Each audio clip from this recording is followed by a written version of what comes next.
souls, transforming worlds to a better wonder to behold. No poverty, zero hunger for the elderly or younger. Good health and well-being, good education, empowering women to become sensation.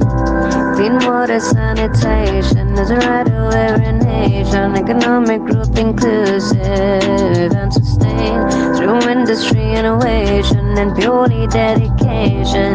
Yeah, infrastructure be gain, reduce inequality for sure. Make human settlements secure. Take urgent actions to combat climate change. Conserve life below water and land. Ensure we do not estrange. Justice for all the peaceful and empathetic nations. Let us all partner to achieve these goals and provide much needed salvation. Each one teach 10, no compensation.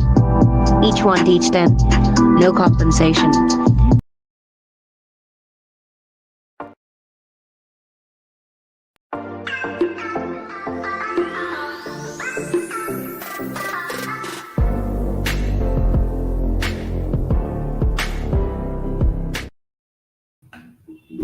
Hi everyone, thank you so much for joining. Good morning, good evening, namaste, hola, bonjour, kerimed, terve, and maravan. This is Namya Joshi, your host for the day.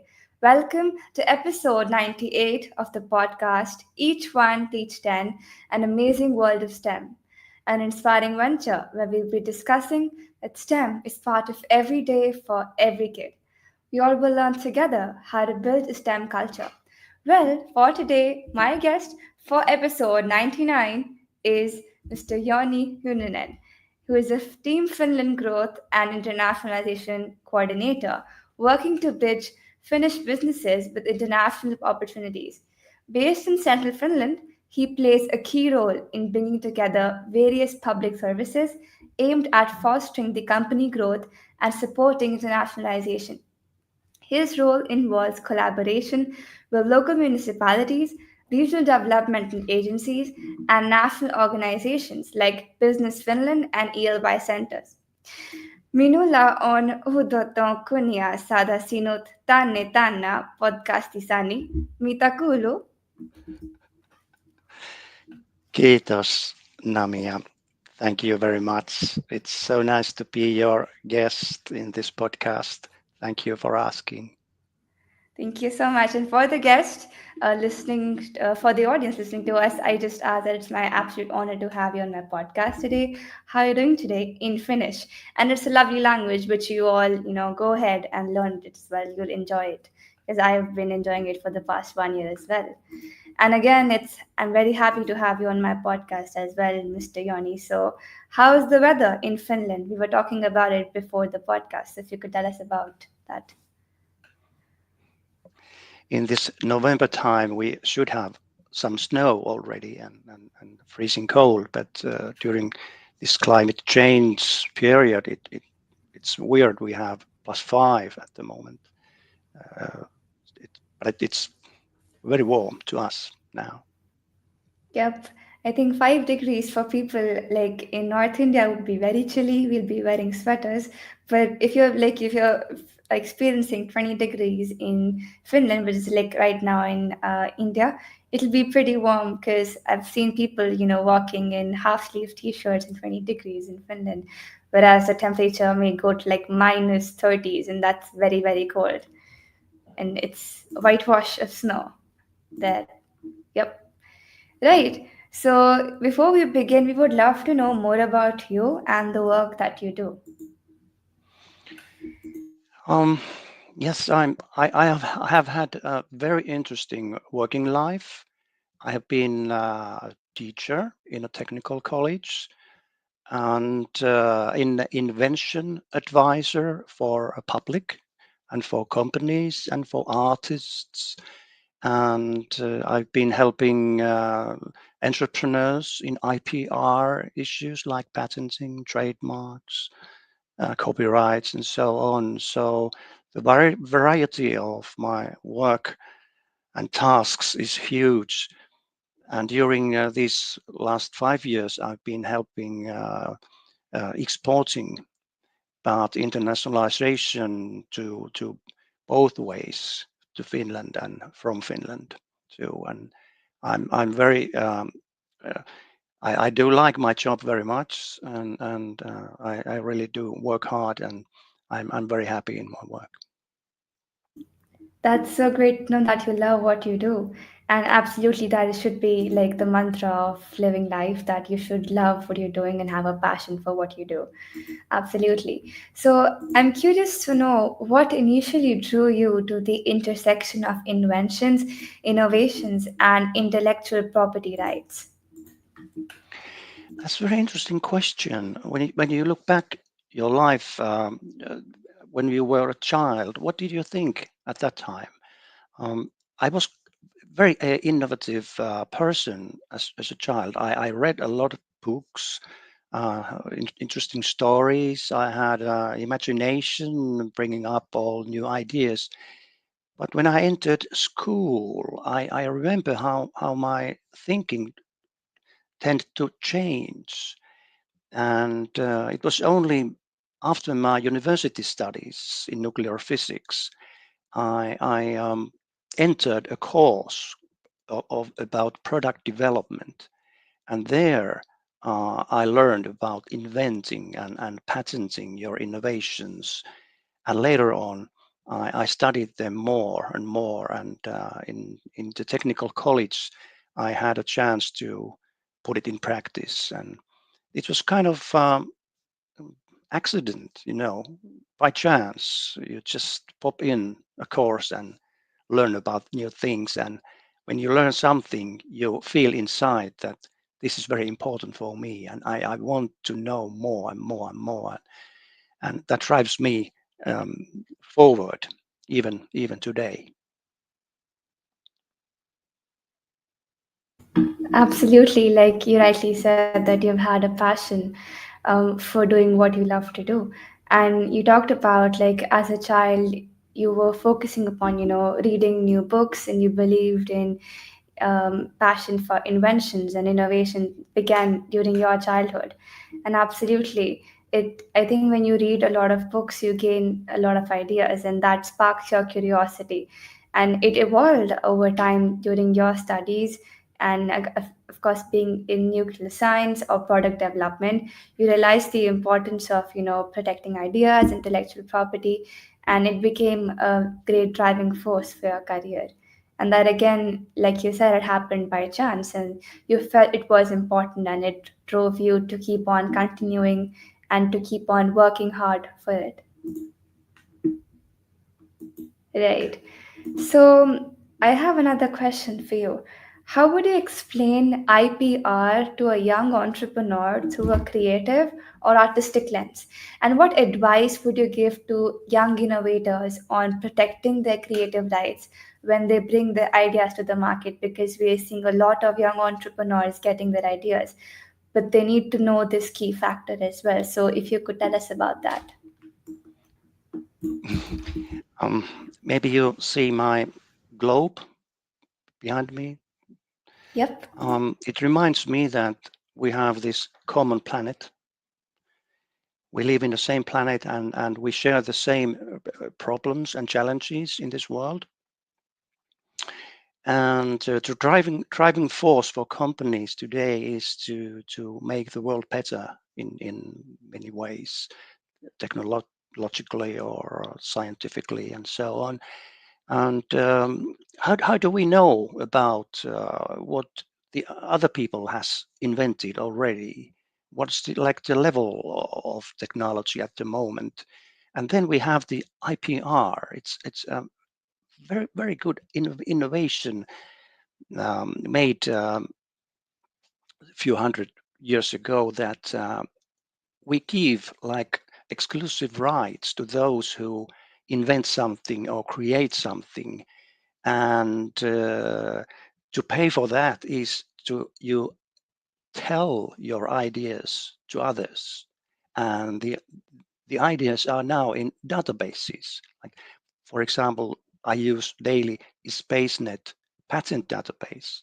You can go into the database and check what other people have invented, on the certain technological area, or what kind of solutions there are for certain problem. And it's a good basis for you when you are thinking about a problem that should be solved, and you see what others have invented, and then you can invent better, more, and give your um, talent to solve the problem. And the common planet we have there on my back is like in these databases. And IPR is kind of sharing um, your ideas, what you have created, to others, and behalf and on the other side you get exclusive right for some time, maybe utilize your innovation to make business and get more funds to go forward, and that makes worthwhile your work in a company or on science. And even if you are a private person, you can do innovations and you can file a patent application, and possibly you can just sell the patent application to a certain company. Indeed, that's really interesting. I think, according to you, IPR is like a very creative canvas where innovators are given exclusive rights to their unique ideas, much like artists are to their art. And it's about contributing to a shared global database of inventions, solving problems by seeing what others have done, and even adding your own solutions to benefit the world. So you're learning from the other people's work, and you can see where you can add your plus point, your X factor, and of course get exclusive rights for that at the same time. Thank you so much for sharing that. Right. So, as a lover of culture and storytelling, how do you infuse creativity into your legal and entrepreneurial work? Yes, that's a very personal question. I like that very much. Thank you for asking, because when I was 4 years old, and my mother was with me at home, and I asked her to play cards with me. And she said, I don't know how to play cards. I was 4 years old, and I said to my mom, I'll teach you. I think it started at the age of 4, that I was kind of a teacher inside, that everything we need to do, um, tools or processes, we can teach to others, and we can learn how to teach, we can learn the things and teach others. And it started there, and I have continued that during my whole life. And I should have, but I didn't, as a youngster, to go into theater. But later on, I have my theater studies, and during my whole working life, I have been used drama as a method to teach.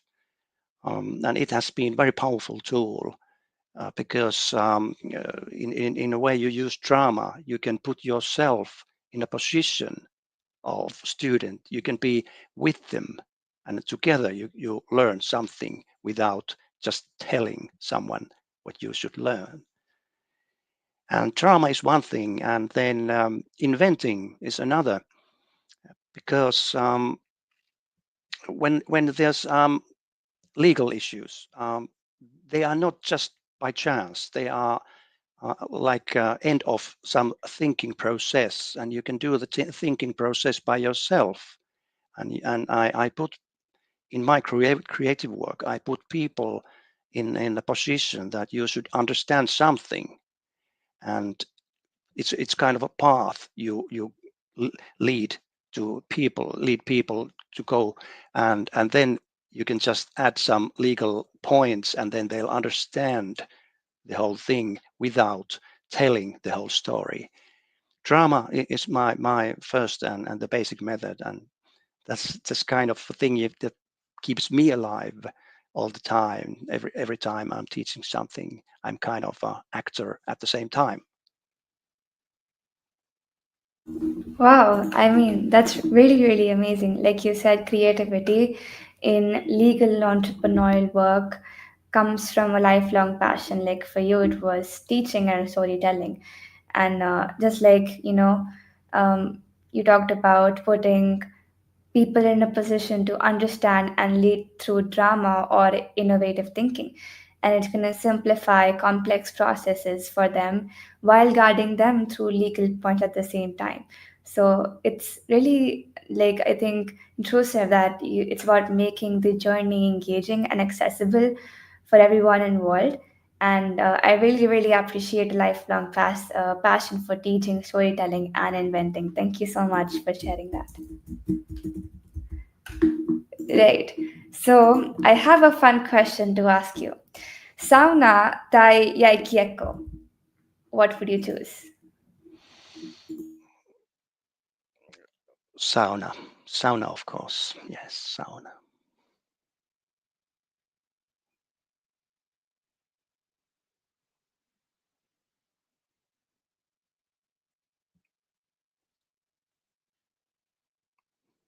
Sorry, now the line is broken. Can you hear me? I was Now I in hear mute. you. Yes, Yeah, I I said was sauna, and asking. then you asked something else. Yeah. I was asking, what was the last time you played ice hockey? Um, during my studying years at the university, I think some 35 years ago. Wow, amazing. Like I remember when I was here for the summer internship last year at Peaceful. So I was like given the part to create the campus into a Minecraft world. And my favorite part was creating the ice hockey place because it was like so amazing. And I also had a few original pictures that I added, and even for the people who came to view it, they loved the ice hockey and the covered football area. And when I went back and I showed that to my friends, they were very intrigued by the football court because they had never seen a covered one. And they were also like, we want to try, ice hockey because we have a few of them in India too. But like, I think doing that in Finland has another edge to it. And maybe Of like I course, would love to learn ice hockey someday. and nice to hear that. I love ice hockey, of course, and I watch on TV, of course, those championship games every year. Yeah. Yep, that's amazing. Thank you so much for sharing. Right. So, could you also share a memorable interview you've done with a creative individual and what did you learn from it?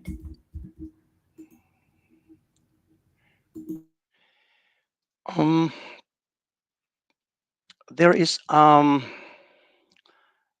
artist in Pudasjärvi, very north here. We call him Tykylevits. He makes sculptures like he's a kind of a great artist.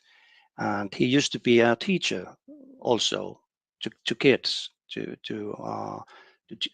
was teaching kids art and how to create things. And I I made an interview of him, and it was memorable a lot.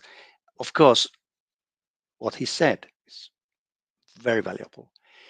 But I just had my iPad on my hand, and I entered his house. He came out. It was freezing cold, and without gloves, I just started my iPad recording and asked him the first question. And I couldn't get my gloves on. I was freezing. My voice was, trembling, and my hands were shaking. It was so cold. But because he was such an interesting man and he had so great ideas, I couldn't stop. Then later, he asked me to go inside his kitchen to have coffee, and it was so nice. That's so, so sweet to know that the artist that makes sculptures used to be a teacher and then you interviewed him. So, despite it being too cold, you focused on the amazing ideas that he had. And I think you must be really, really inspired by all the amazing work that he's done. Yeah, yes, I'm very happy I made the interview, and from time to time I watch it again. It's on my YouTube channel, and I often remind me of his great ideas, and they are very important for me because he speaks like the language that goes into my heart. Wow, that's thank you so much for sharing. It's really great to know. We have a lot of comments coming in. Oh, we have Mr. Pekka Auli, Finland. Thank you so much for joining. There's a comment from Mr. Praveen Singh. Amazing people, glowing faces. Hello to Mr. Yoni and Namit the Great. Thank you so much. There's another comment. Hats off to your dedication, Mr. Yoni. Thank you very much. I'm loving the discussion. Earlier, I was aware about national or international approach, but I'm grateful to Mr. Yoni that he made me aware of the planetary approach of looking at everything now. Indeed. Thank you very much, Mr. Singh. Oh, sorry, can't recognize the first name, but I'm very grateful of that question because it reminds me that my first dream was to become an astronaut.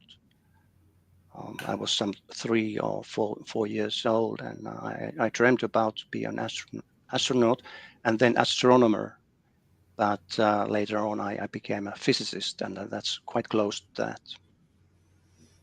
You know, that's kind of something that I relate to because when I was in grade 4, that was my dream too, that I wanted to be an astronaut. And on my birthday, my mom, she used AI or like maybe something like editing, and on a book she put my face on like the astronaut suit, and it's like great people of the world. I'm like, wow, maybe that's something. And I said I also wanted to be an artist. So she said, you can be an artist or by also being an astronaut. So when you're having free time, you can do painting. So that's like the first dream that I also had of being an astronaut. Rightly said, Yoniso. We have another comment by Mr. Pekka. Many people think we have innovated everything and should focus doing everyday tasks. I think we are developing at the rate not seen before. I agree. Yes, very good. Thanks, Pekka. Um, about the IPR question, I continue a bit forward. When we have these databases and we are looking for solutions for certain problems, we often find ready-made inventions that we could license to us. So the database is kind of a way to exchange the information who has invented something and what we could perhaps utilize in our company or in our country or my daily life. Indeed. Thank you. Right. So, before we sum up today's discussion, we would love to know where we can find you online and what message would you like to give to the audience that is listening to us right now?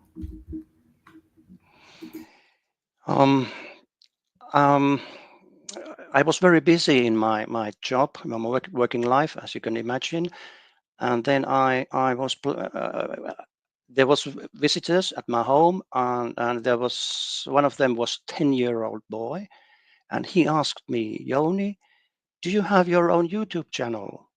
I said, no, I don't, but I have dreamt about it. I would like to have one, but I don't know how to establish it. And he said, I'll show you. And after a few minutes, I had it. But one interesting point was that he asked, okay, he was putting his fingers on the keyboard, what's the name of the channel? Oh my, should I decide it now? And it came from my heart. It's innovation editor or innovation journalist, innovaatiotoimittaja in Finnish. And I don't know where it came from, but it's kind of intuitive idea from my inside. And what's the purpose of the channel? I think my idea in general was to make alive people, to show that everyone can be creative and there are certain paths you will follow and go when you invent, create something.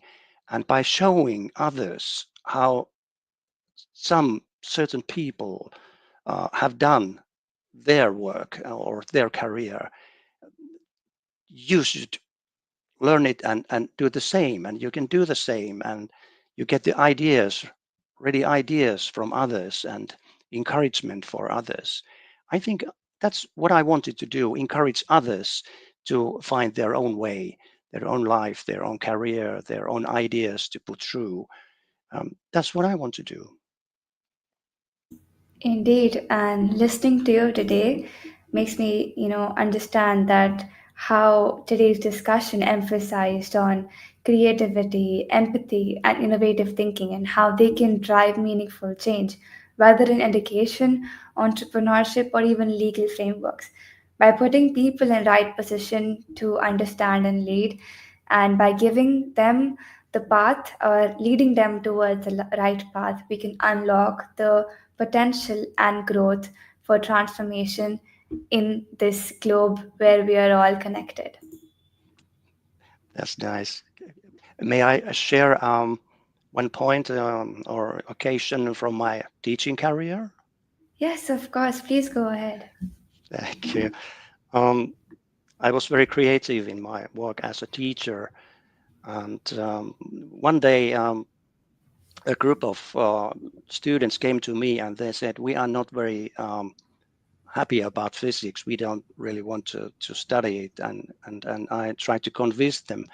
And then I asked, "What's your future career? What are you going to do in your later life?" And they said that we are studying as engineers. We might be like marketing managers in a technology company. And I asked, has anyone taught you about marketing or or being like a salesman or something? And they said no. But I said, I'll teach you. And I made the course, physics course, like this. I divided into it into pieces. There was some 30 students. I had 30 pieces of that physics course, and each of them had to teach one lesson to others, to study presentation, study the physics more thoroughly. And this course was a great success, and I was very happy that those people who were quite silent in the classes, they came out and they were very excited about teaching others. Wow. I mean, that just proves the point that the teacher has to understand what is the need of the students.